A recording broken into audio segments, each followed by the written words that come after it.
ഞാൻ എൻ്റെ ലാസ്റ്റ് വീഡിയോയിൽ നിങ്ങളെ കാണിച്ചിരുന്നത് കല്ലുപഴം എന്ന പഴത്തെക്കുറിച്ചായിരുന്നു.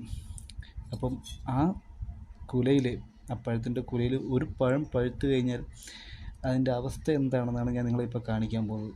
ഓക്കെ,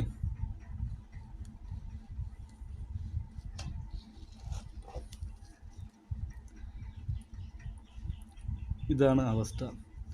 കണ്ടില്ലേ, ഇതാണ് അതിൻ്റെ കല്ല്. ഓക്കെ, ഇതാണ് ഒരു കല്ല്. അപ്പം വീണ്ടും ഞാൻ നിങ്ങളെ മുറിച്ച് കാണിക്കാം. കണ്ടോ, ഇതാണ് അതിൻ്റെ കല്ല്. ഓക്കെ, ഇതാണ് കല്ലുകൾ നിറഞ്ഞിരിക്കുന്നത്. കണ്ടോ? പക്ഷെ പലരും പറയുന്നത് കല്ലാണെന്നും ഇതിൻ്റെ വിത്താണെന്നും പറയുന്നുണ്ട്. അതിനെ കൂടുതൽ അറിവ് എനിക്കില്ല, എങ്കിലും ഇതാണ് സംഭവം.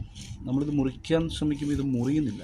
എന്തുകൊണ്ടെന്നാൽ ഈ കല്ലുകൾ അതിൻ്റെ കല്ലിൽ തടഞ്ഞു നിൽക്കുന്നുണ്ടാണ്. ഇത് കണ്ടോ?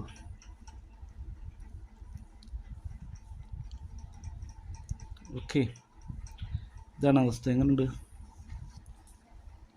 ഇനി നിങ്ങളുടെ അഭിപ്രായങ്ങൾ പങ്കുവയ്ക്കും.